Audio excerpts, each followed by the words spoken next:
Hello বন্ধুরা, আজ করে দেখাচ্ছি মোচা ভর্তার রেসিপি।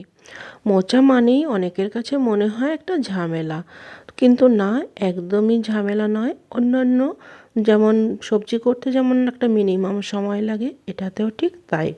তো ভয় পাওয়ার কিছু নেই। আমি যেভাবে করলাম একটু ভিডিওটা ফলো করো, তাহলেই বুঝতে পারবে যে খুবই সহজ, কিন্তু খেতে ভীষণ ভালো। আজকাল তো উঠেই গেছে এ ধরনের রান্নাবান্না। তো যারা এরকম ভর্তা বা বাটাবাটি পছন্দ করো, তারা এটা ভালোভাবেই করতে পারবে এই রেসিপিটা, যদি আমার ফলো করো। তো ফাইনালি আমার প্রায় দেখো হয়েই গেছে।